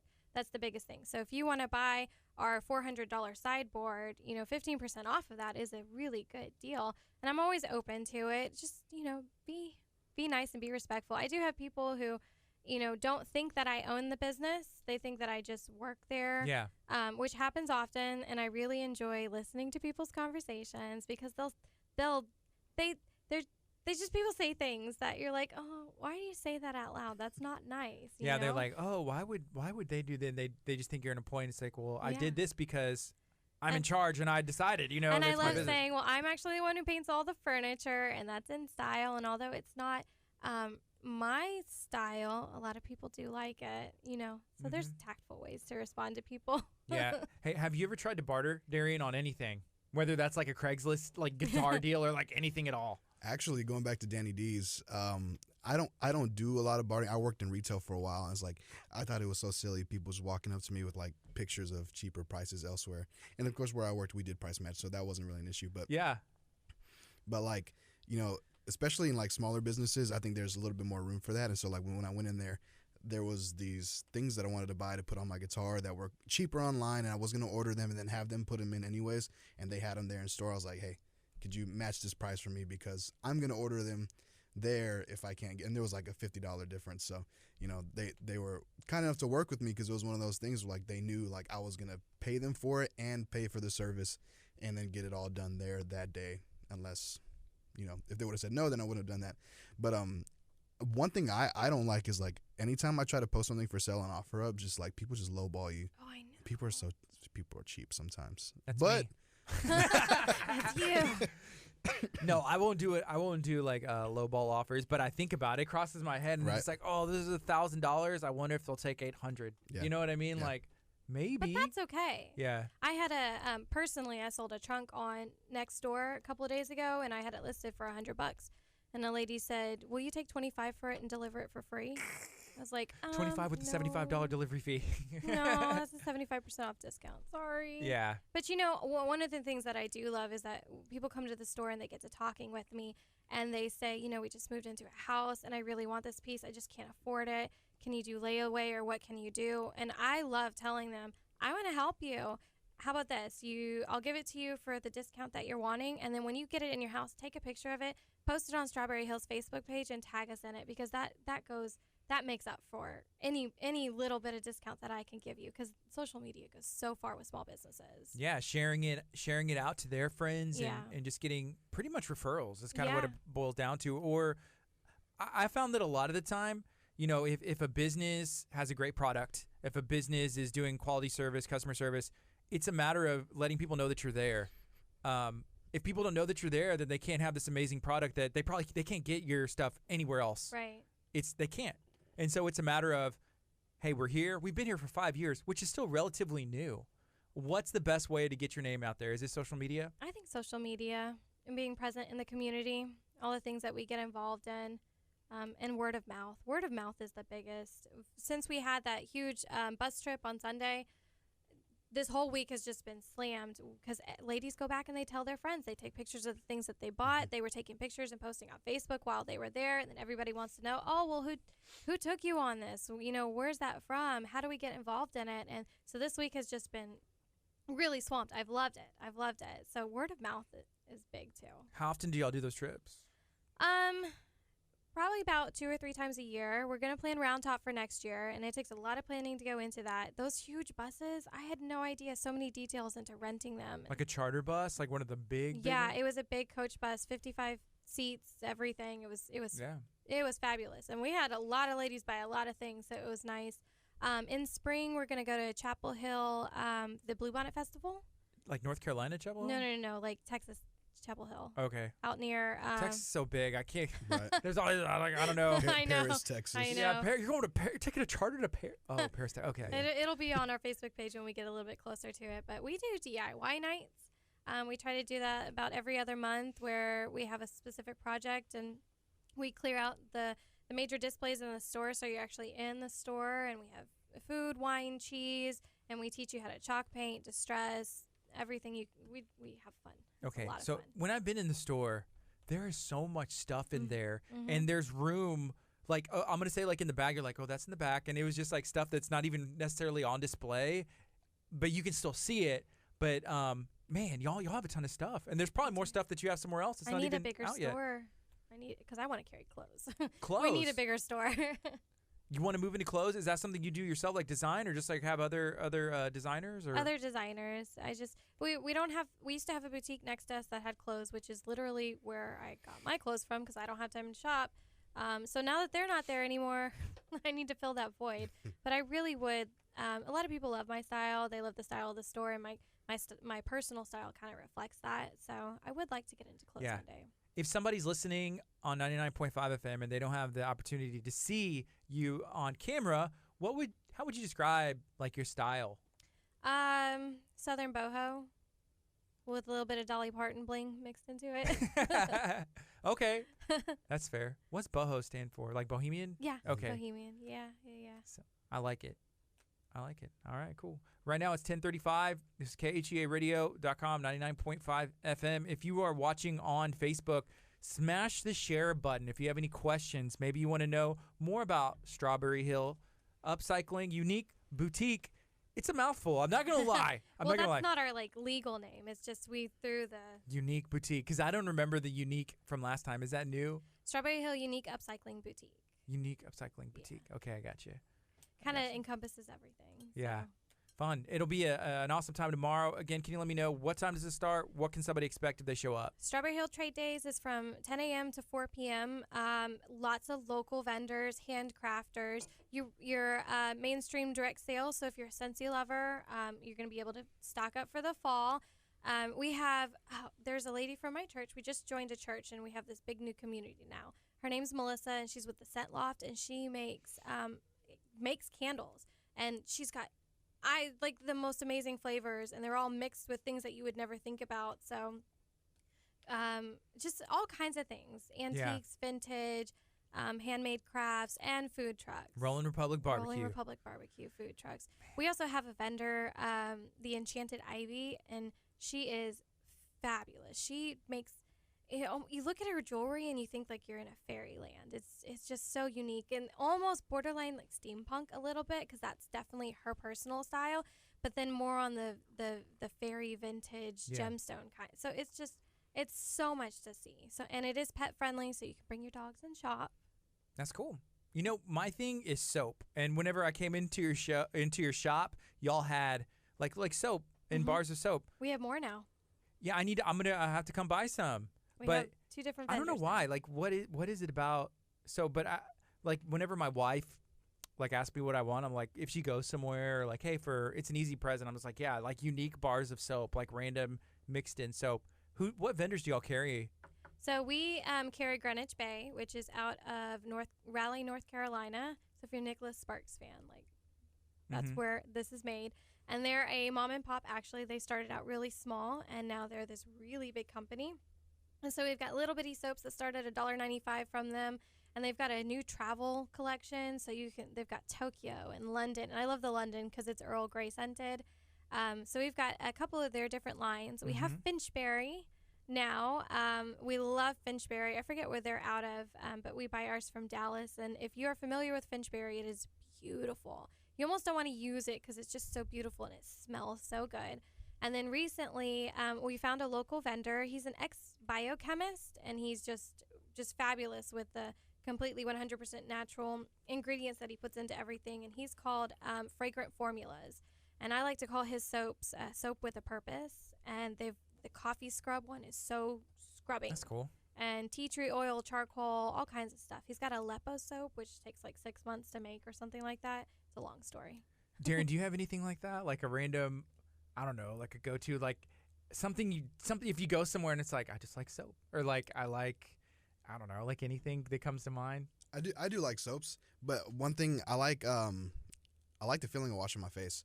So like I wasn't really big into like skincare, but my wife's an esthetician, and so she does beauty, and so while she was in school for it, I was basically her guinea pig. So literally every Wednesday I'd go in there, and then any new procedure she learned, I would be like the test subject pretty much. And so like I pretty much just turned into like a, I don't know, skincare That nerd you sense. a little bit. And so like you're saying, like does soaps and like all like the essential oils and stuff, like she'll say something and like, oh yeah, I know that about this, because you know, it's funny. But yeah, speaking to soap specifically, I do like face, like, you know, like face washes and stuff like that. Yeah, no, that makes sense. I keep trying to talk my wife into going into barber college. I was like, just be a hair, like, you don't have to actually do it. Let's just get you in the door. You'll learn enough. You don't even need to go take the test or anything. Just cut my hair, cut my son's hair. And that's it. Like, I don't know. It's really selfish of me, but maybe she finds something that she really enjoys. Like, she doesn't have enough going on. But that makes, with Maria, Perfect. dude, that's why you have flawless skin. I'm over here. Yeah, he does. Just look good. jealous. Thank you. And the beard. That's My funny. husband is like a big beard guy. Yeah. Yeah. Big Texas beard. Yeah. I've seen him in pictures. I haven't had the opportunity to meet him yet. Oh, he's I'm serious about excited. his beard game. Taking care of it, right? Yeah. Do y'all sell products there? No, we don't. We're trying to find somebody locally that has stuff that we can buy from him because we don't get a lot of male shoppers. But his beard oil, he's serious about it. Yes. He let me straighten his beard the other day. Yes. So my friend Chevy had a line. Yeah. He was our wedding photographer. Okay. Yeah. Yeah. Kingston DeVille. So he developed his with Santa Fe Soap Factory. Okay. And I know that they carry theirs because Chevy's currently out. They are going to be out. They're a vendor of ours. You just reminded me. They are going to be out there. So plenty of good soap. Oh, and beard stuff. I hope they bring the beard stuff. Man, I wish I had a good beard, but I grow one. And then as I'm getting older, I see like they're all white down here, which may be cool if like it's more or grows into a weird pattern. But I get like all these white hairs, and I'm just like, my beard doesn't look good anyways. I go back and look at video, and I'm just like, yeah. But maybe I don't have the right product. Yeah, That's maybe. probably what it is. My husband has a few red. He's got a lot of French in him, so he's got a few like red strands. See, I'll tell you this. That's how my white hair started. And I was like, oh, this is cool. It's like a brown, light like red. And then I was, no, the color's going away. Like, what's going on? So it's fun. It's fun. All right. We got about 20 minutes left. We're going to take a break on the FM. Keep it going on Facebook. This is KHEA Radio 99.5 FM. Coming up next is Need to Breathe, Something Beautiful. You can listen to KHEA Radio from anywhere in the world at KHEAradio.com. Your job's fun. Yeah, it is. It is. Hey, there was a couple comments. Let me see. Ashley said, I went to this event last year and loved it, especially since it's dog friendly. And I don't think she's answered yet, but I said, hey, what kind of dog do you have? Oh, she has her Ashley Dwyer. Yes. She's got Nani, a rescue husky. That is just she's beautiful. Beautiful. She was a hard rescue. That dog is so beautiful, but she's so shy around people. So she likes to bring her to the store and to the events to kind of like get her out there. She's doing really well lately, but I love her dog. Yeah. Beautiful. She has her own Instagram. The dog does? Mm-hmm, yeah. Our dogs do too. Southern Belle Aussies. Southern Belle Aussies. Mm-hmm. Okay. We have 2 Aussies. Is that an Aussie a breed? Australian Shepherd. Okay. So my husband has a mini Aussie. She's about 12 pounds, and then I have a full-size Aussie who's 55 pounds. Oh, I'm gonna tell you this. Are you looking for other dogs? Always. As soon as we rehome the 85-pound German Shepherd Husky mix, that is like, have you ever heard an anxious horse in a stall, like pinned up in a stall, and they just like constantly pace and they make noise? That's what this dog does all day long. And so I don't know who's gonna take him, but as soon as we do, yes, probably. So today it's October 4th. And I'm going to stop by at some point, and I'm going to try and post something out. At Ron Carter League City, who's one of our partners here, there's a pet adoption event going on today. Oh, really? So I'm actually, after we're done, I'm going to Rosa Rios. It's, I believe it's Honduran Mexican fusion. Ooh. And they opened in West Texas City. Right. Well, when I grew up in this area, I thought it was like Lamarck, but it turns out it's West Texas City because it's like, oh, if you're looking this way, it's Texas City. If you're looking that way, it's Hitchcock, and this is Lamarck. So it's right off of Texas Avenue, past Kelly's, keep going towards Highway 3. It's on the left, and they're opening up. Today is their grand opening. So I wanted to stop there, and then I know I want to stop at Ron Carter to go look at some pets. And I told my wife, she's like, don't bring it. You can't bring it. So, hey, I haven't. So my wife posted yesterday, and she's pregnant. So, so we're having a baby in March, and I hadn't obviously told anybody yet until y'all found out right now. But so that's always in the play. Like, you can't get a new dog. I know. Have a baby, because our daughter's 2, and she's at the point where she could probably handle one. But then it's just like, oh, we wanted to have more kids, and so now. It's out the window for a bit, I guess. Well, husband, if you're listening, I might come home with the dog. I'm sorry. Yes. Is there one that you're, like, whenever it comes to picking a dog, does the dog pick you? Oh, absolutely. It's like a mutual thing, or the dog's just like, take me home. Like, straight up says it, take me home. I've rescued 2 dogs that I've kept personally. I've always rescued, and both dogs, just you look at them and they stare into your soul. Mm-hmm. Like, you just know. And my dog that I have now was a really, really hard rescue. She was severely abused. Whoever had her let her color grow into her, and she's got weird marks all over her body, so I can only imagine what they came from. But the moment I saw that dog, She jumped out of a old beat up silver PT Cruiser, and That's the Australian. What'd you call it? she's an Aussie, Australian Shepherd. Yeah, big fluffy fur ball. That's cool. Like big. I mean, she's 55 pounds. I always thought she was a little overweight, but we watched her the other day, and she's like super small underneath all that hair. Yeah. But she doesn't shed, and because she's had a rough life, she's so mellow. That's why she's the perfect dog to take to my store. She'll greet you and then go lay in the middle of the floor. She's chill. That's cool. Yep, and she looks like a huge version of my husband's dog, which is actually how I met him. Because his dog is a mini version, same coloring, same eyes, everything as my dog. And that's how you knew. At what point did you know, like, this is my husband? Well, I fell in love with the dog first. Charlotte had my heart. Oh, I don't man. know. I think we were Sounds like a fishing one Disney night. movie. That's We're- some game. That's Yeah. like free Yeah. game for Yeah. like the guys out there. Oh, You just get a Imagine dog that. let and me go around in a tell dog you. park. Let me tell you, my husband's game. He took this beautiful petite little dog, and he's a big Texas guy. He walks up to the dog park event that I hosted, and I do the spiel, like, the Dog Park Association. We were at a bar. It was a social night trying to get more millennials involved. And I did our spiel, and then I took off, and I sat down with like 6 of my girlfriends at a table. And this man with his little 12-pound adorable lap dog walks up to a table full of girls and sits down and immediately starts engaging. And then he takes Charlotte off of the leash and says, "Charlotte, be a ballerina." And she stands up and twirls around. Oh yeah. And He's got it to my a best science. friend, because I was the only single one, my best friend's like kicking me under the table. I'm like, "Leave me alone. Leave me alone." No. He's like, I just got this dog today. That's what this is my friend's dog, but I need to get it. Like, please let me But have no, this dog. seriously, I have thought about doing singles events out at the dog park because I have a lot of girlfriends that are single, and you have something in common. And a guy with a dog is responsible. Like, he's loving, he's compassionate, he's responsible. What about cat guys? I mean, they're okay. No, Your brother, I would call him 100%. Because, I mean, you said y'all grew up with cats, but I remember Devin's like always, like even whenever he lived close to here, he's just like, I got my cat. Yeah. Yeah. He's I a think cat. guys Always. with cats are just Cat dude. mellow. They're Always. like chill. Yeah. I mean, like I said, we didn't really have. It wasn't that we didn't want dogs growing up. It's that we didn't really have the time or like the yard, the facility for it. So we didn't want to get one and then just have them, tied to a tree in the back when we're not home. And so now my mom, we kind of turned our garage into a side room at the house. And so basically that's she has a German Shepherd mix, and so his name is Gunner. And so he just, it's called Gunner's Palace. He has his own room, has air conditioning. He gets his water, and while my mom's at work during the day, he'll hang out in there, bark at anybody that walks by, and then she'll get home, take him out and walk him. And that Saturday mornings, that's our thing. Like, we'll go get breakfast, and as a family, we'll go with my mom to the dog park, and like that's when he gets his bath too. So he'll run around, get all muddy, and get all stinky, and then bathe. Which dog park do y'all go to? It's the one right off of Bay Area. I forget the name of it. In Clear Lake or Lake City? Clear Lake. Okay, yeah. Clear Lake. Y'all should try the Lake City Dog Park.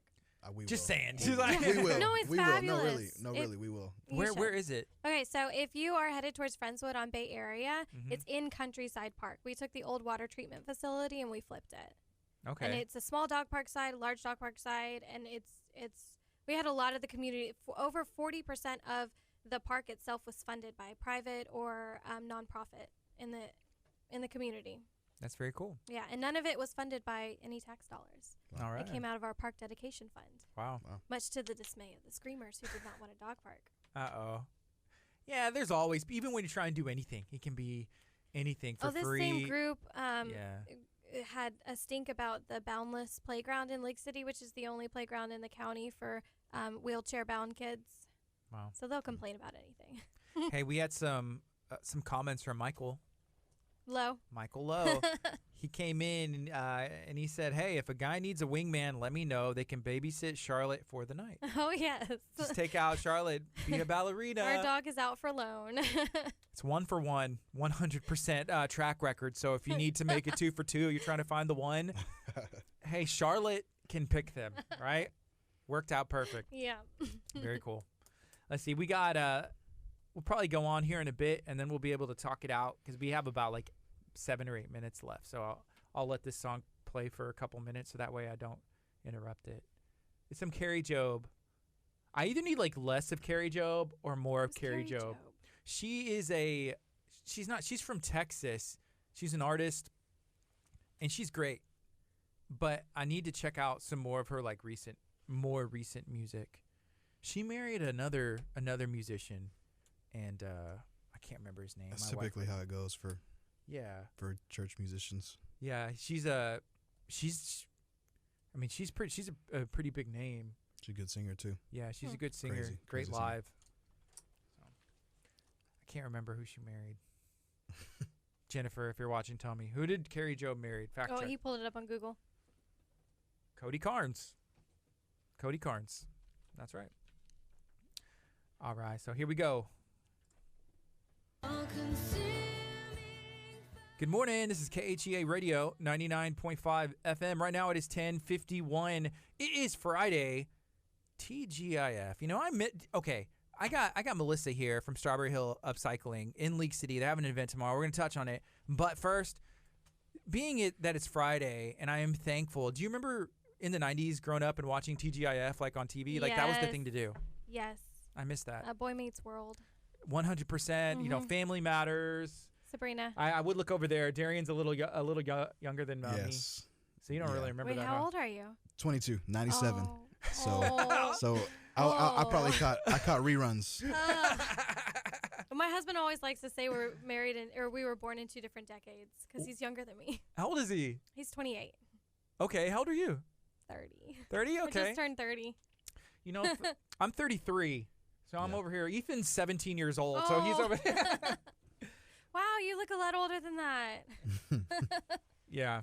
He's very mature for his age. Good. I guess he's a huge help.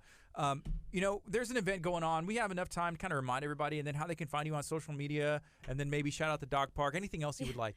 Strawberry Hill Upcycling Boutique, Facebook, Instagram, Pinterest, Twitter. We do it all. You can shop online through our Facebook page. You can stop by the store, 240 Park Avenue in Lake City. We're the second set of antique little shops down there. And this Saturday, tomorrow, we have Strawberry Hill Trade Days. It's a vintage market and emporium. We've got some great vendors, all local. So make sure that you come out from 10 a.m. to 4 p.m. Bring your dog, shop with your dog, shop with your kids. We've got food trucks, a lot of really well-known food trucks in the area. Rolling Republic Barbecue, big favorite of ours. And she's got some new fall stuff on the menu, and we're trying to convince her to make sure it's. So, Wendy, if you're listening, bring your fall stuff. I heard pumpkin something the other day on Facebook, so let's bring it. But it's a fun day of socializing and eating and shopping, supporting local, getting all your Christmas gifts early so you don't have to worry about it. Check it off. We've got a wreath maker. She's got some great wreaths. Yeah, I didn't know wreaths were Oh, it's a thing. necessary year-round until I got married. And now I realize that it's like, okay, well, here's the fall, the Christmas, the spring. I'm like, okay, it St. stops. Patrick's Day, Valentine's Day. Yeah, it keeps I have going. one in September for Cherokee Heritage because I'm Cherokee. Like, my mom is like full-blown wreath frenzy. Yeah, It's fabulous. there's consistently a wreath on our front door, and it changes. Like, Consider it like a safety thing because people can't see in, but you know where you can look to see through the wreath. around the wreath, and the bigger the better. It's kind of like a Yep. mum. Yeah. Yeah. Being Oh, from mums. Texas, I've seen a lot of mum memes where other people don't understand, but it's like a little bit out of control. But I It can see the is. wreaths getting bigger. It is. I was homeschooled, so I didn't do that, but I saw it. Ethan's homeschooled too. Oh, That's yay. That's why he's here. Homeschool buddies. Hey, someone said pumpkin ice cream. That might be a good option. I've never had that. Yeah, someone in the office, Crystal, actually yesterday, she brought me some Pumpkin. pumpkin M&Ms. They were My not. They were youth not mini- good. My music minister / youth minister, Yeah. his wife is just like so pumpkin crazy. Everything's Wow. pumpkin. Pumpkin memes all over Facebook all day long. And all the new pumpkin flavors and colors, and it's all coming out. Now's the time. It's your time to shine if you're a pumpkin. Yeah, No joke. And that's like a color for orange. It's like, oh, Mhm. that's not orange. That's pumpkin. yeah. It's pumpkin spice, right? Hey, a couple things I wanted to touch on. Are there going to be any dog vendors? It's a dog-friendly event. Do we have any specific dog vendors? You know, I don't actually know, but November 9th, the Lake City Dog Park Association has their holiday market. And so that is also dog friendly, and we have some dog vendors there as well. Awesome. I don't know off the top of my head. We have Okay. we have about 50 vendors. Mm-hmm. Yeah, that's a lot. It's a lot to That's keep awesome, up with, and my for sure. mom's the one who keeps the master list, so unless they shout out on Facebook, I don't know about them exactly. Okay, and then the other thing I wanted to bring up was how important is Pinterest in what you do? Pinterest really, as far as like a sales side, is not important. As far as giving me new ideas and taking up a lot of my time, it's super, super important. Oh, and I just got married, so I spent a ton of time For the on wedding. Pinterest, Oh, yeah. like trying to put my whole life together, and now it's, other focused in my marriage. But as far as the business goes, I spend so much time on Pinterest. Plus, a lot of the custom painting pieces that I do or going into women's houses and trying to rearrange things, Pinterest gives us a lot of inspiration. So if they have like 5 or 6 photos and they want a little bit from each photo, it gives me some kind of reference. So we love Pinterest. Okay, I just got a text from my mother-in-law, and she wants to know if there's another vendor event after Saturday. She can join.